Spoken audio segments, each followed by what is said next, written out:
Где-то год назад в своем Инстаграм я выложила рилс об одиночестве.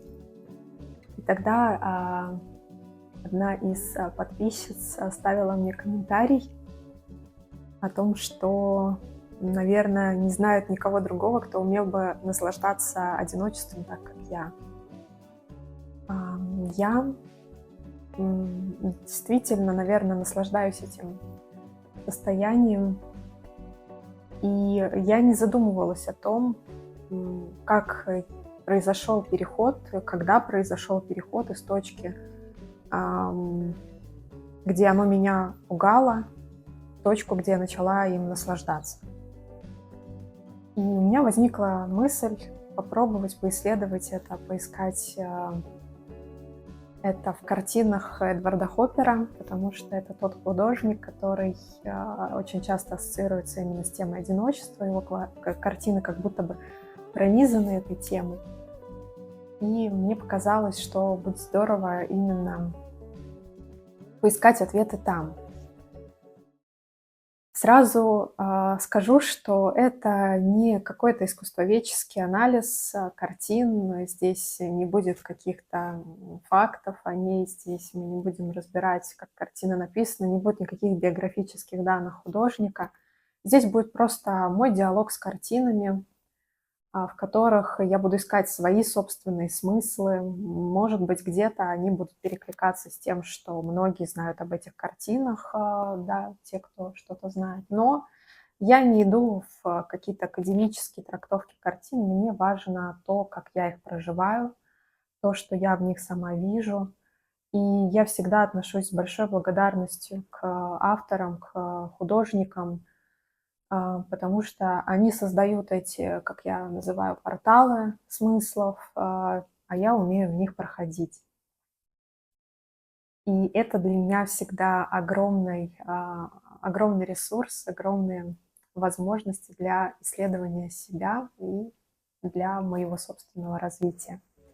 Приглашаю вас сегодня понаблюдать за этим процессом. И если вам близка тема одиночества, может быть, вы в нем находитесь, а может быть, боитесь там оказаться.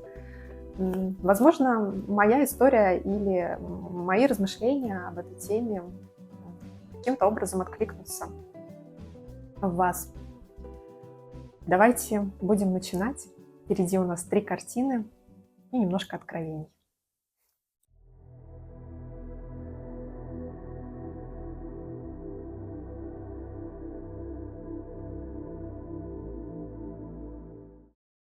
Первая картина, она называется «Автомат». Она одна из самых известных таких вот растиражированных Эдварда Хоппера. И первый вопрос, который я бы задала. Сначала вообще я думала о том, что задам вопрос здесь, для нее здесь одиночество — это награда или наказание, потому что для меня в моей жизни это сначала выглядело наказанием, как и для, мне кажется, многих людей, кто сталкивается с одиночеством. Но со временем я поняла, какая это награда, если уметь правильно распоряжаться этой возможностью в своей жизни. И мне хотелось как раз поисследовать эту сторону. Но вот я смотрю на эту картину, и у меня постоянно идет противопоставление тепла и холода. Батарея слева, которая однозначно говорит мне о тепле, ее теплое пальто, даже как будто бы смехом, да, тоже говорит мне о тепле. И на руке, на одной причем руке есть перчатка, а вот на другой руке перчатки нет. И шея открыта. И вот мне вот эти моменты, они отсылают меня к какому-то вот вопросу внутреннему: а ей здесь вот тепло или холодно? Ей в принципе тепло или холодно? Мне хочется другой вопрос здесь задать, потому что как будто бы мне тяжело продвинуться дальше. Если бы я была на ее месте, вот просто вот ровно все то же самое, только это я. как бы я себя там чувствовала. Было бы мне тепло или холодно? Знаете, у меня здесь ощущение смятения. Как будто бы я не понимаю, мне тепло или холодно. И вот, возможно, вот эта история с перчаткой, да, одна на руке, а на другой нет, она меня как будто бы отсылает как раз к этой мысли, когда ты сам не понимаешь, а тебе здесь хорошо или плохо. Это она словно открывает для меня вот эту точку, когда ты только вот а, остался один, наедине сам с собой. Ты пока не понимаешь, готов ли ты разговаривать с собой, или ты катастрофически не можешь сейчас обойтись без присутствия другого человека рядом или людей. И вот она для меня здесь в этой задумчивости. Я оставлю эту картину без дальнейшего исследования, хотя она очень самодостаточная, и по ней можно путешествовать долго, но у меня есть еще две картины на эту тему, и я думаю, что через них я смогу подальше поисследовать тему наслаждения одиночеством. Мгм.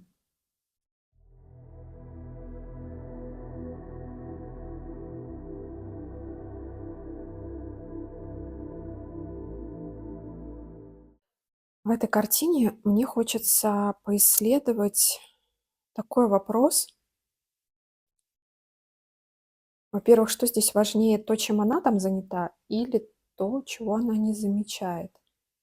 Мне интереснее поисследовать то, чего она не замечает, потому что то, чем она занята, это как будто бы она это видит и так перед собой, ну, больше информация, а я люблю тайны. Поэтому мне интересно поисследовать то, чего она не замечает. Она не замечает меня как зрителя. Я все время смотрю на окно слева, и она как раз-таки к нему а, ориентировочно, да, как бы именно к нему спиной. Оно открыто, и там дует воздух, там свежесть. И при этом я смотрю на правое окно, и там, наверное, светильник стоит, и такой ярко-красный угол, как ад какой-то. Кстати, здесь тоже у меня вылезает это противопоставление тепла и холода. Горячий угол красный, к которому она сейчас ближе находится, и слева прохлада, свежий воздух. Получается, чего она сейчас не замечает?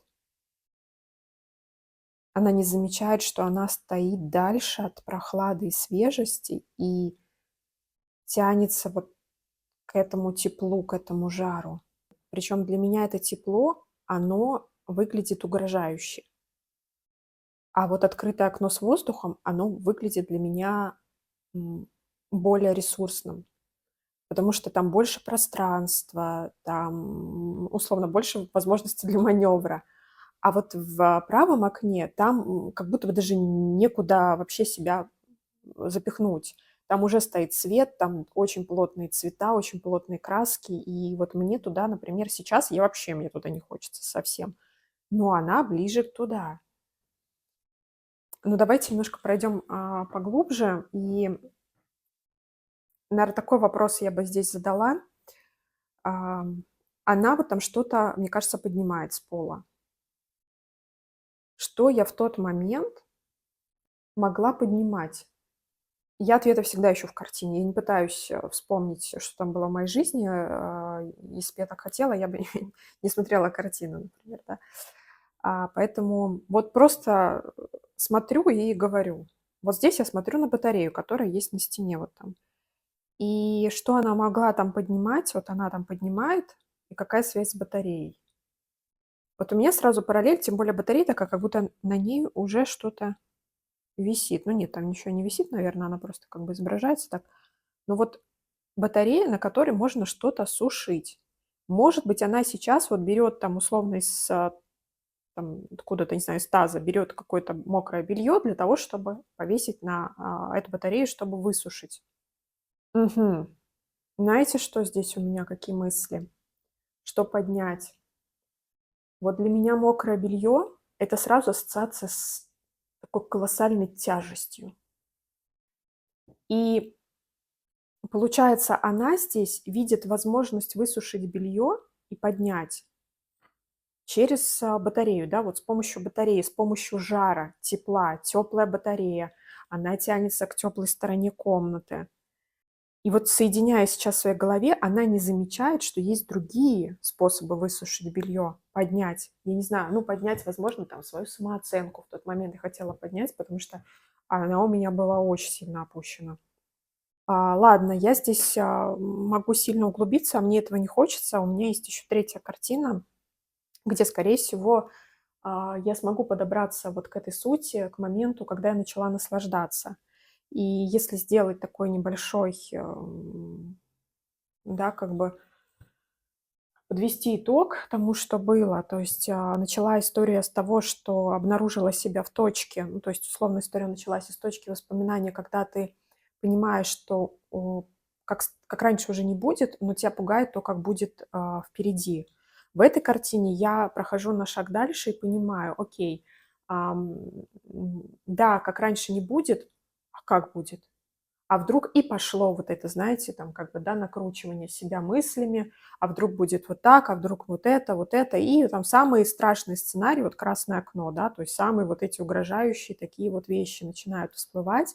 И в этот момент ты не замечаешь, что все достаточно просто.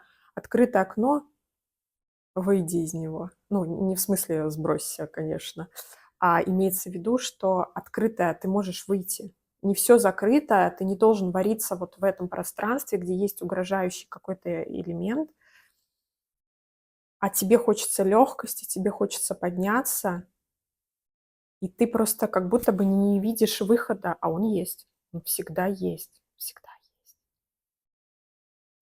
Слушайте, да. И так как я уже знаю, какая следующая будет картина,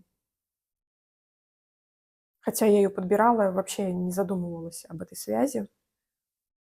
Я думаю, что там, я смогу подобраться к этой сути.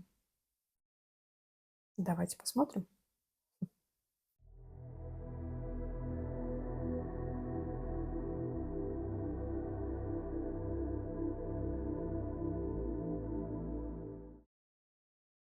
Знаете, очень интересно,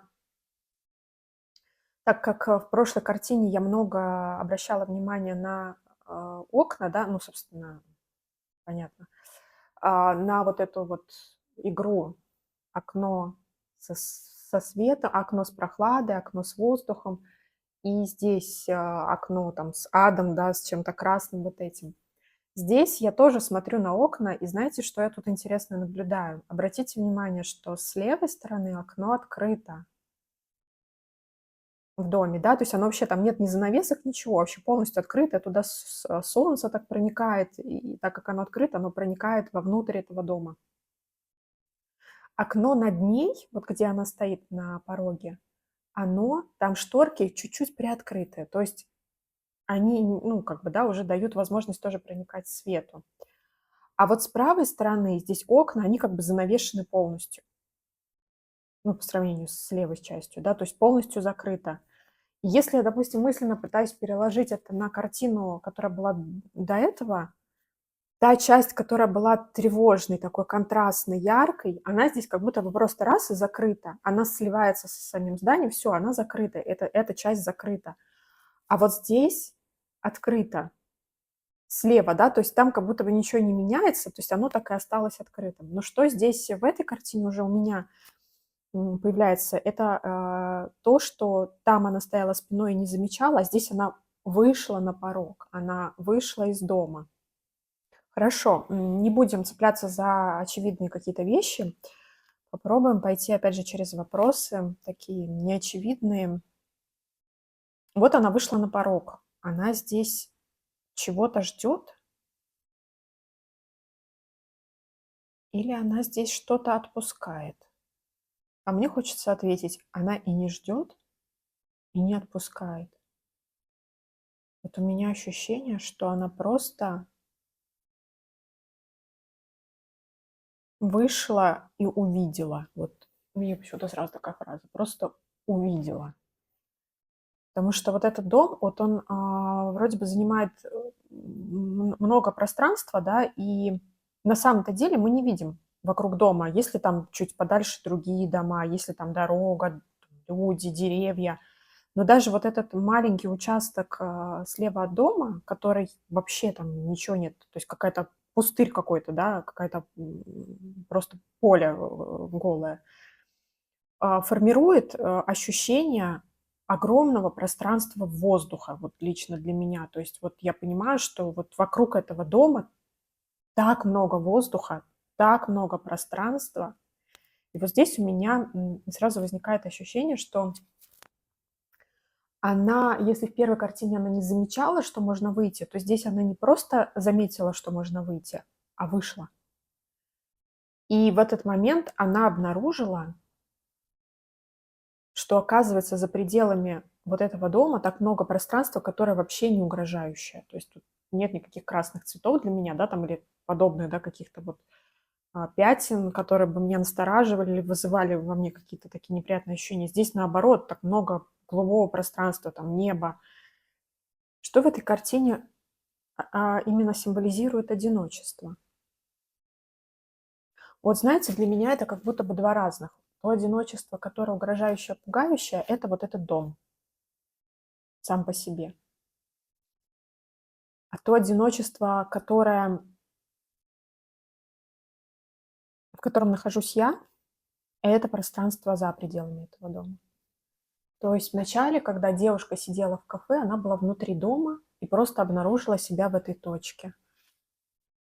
Во второй картине она делала попытки поднять себя в этом состоянии, то есть там тяжело, вот это вот состояние тяжести, и не замечала, что на самом деле она находится все время внутри замкнутого пространства и не видит этого выхода. А в этой картине она вот вышла и вот тогда поняла: так вот оно что. То есть получается, что момент, когда одиночество становится наслаждением, как в моем случае, это момент, когда ты не просто начинаешь думать о страхах по типу там, да, кто мне там поможет, а как я буду справляться сама, а когда я стану старше, там мне никто воды не принесет, не подаст там условно. Какие-то такие дурные мысли, они у меня тоже были. А когда я развернулась, я увидела, ё-моё, сколько возможностей вообще есть. То есть это не значит, что вот тех проблем может не быть, и там заболею, никто не поможет. Но сейчас, в данный момент, я игнорирую для себя вот это все поле возможностей, которые в процессе всего вот этого познания этих возможностей, попытки их использовать, кардинально могут изменить и положение вещей в будущем. То есть я до тех страхов вообще могу не дойти. Ну, то есть как бы, но сейчас я постоянно фокусируюсь в них и горю в этом аду каком-то мысленном, да. То есть получается, что в какой-то момент я перестала думать о том, что будет через 10 лет условно, а стала смотреть, что это дает мне здесь и сейчас. Лично я назвала свое одиночество когда-то, что это мой лучший тренажер, потому что в рамках него я смогла сформировать те навыки, которых у меня не было. То есть я увидела, что в том, что сейчас вокруг меня нет других людей, у меня есть возможность развить себя. И каждый новый навык, он стал поднимать меня. Помните эту мокрую тряпку? Поднимать меня. И вот здесь эта картина, она вот мне как раз напомнила вот это чувство, когда я просто в какой-то момент вот просто перестала смотреть туда. Вот просто перестала смотреть. Это не значит, что они страхи взяли, каким-то образом отключились. Нет. Но я просто перестала на них смотреть и стала смотреть на проблемы, которые стали возникать не как катастрофу, огонь, который меня сейчас сожгет, а как на задачу, которую мне нужно решить. Это получилось интересное путешествие, в котором я для себя вспомнила какие-то интересные эпизоды моего пути.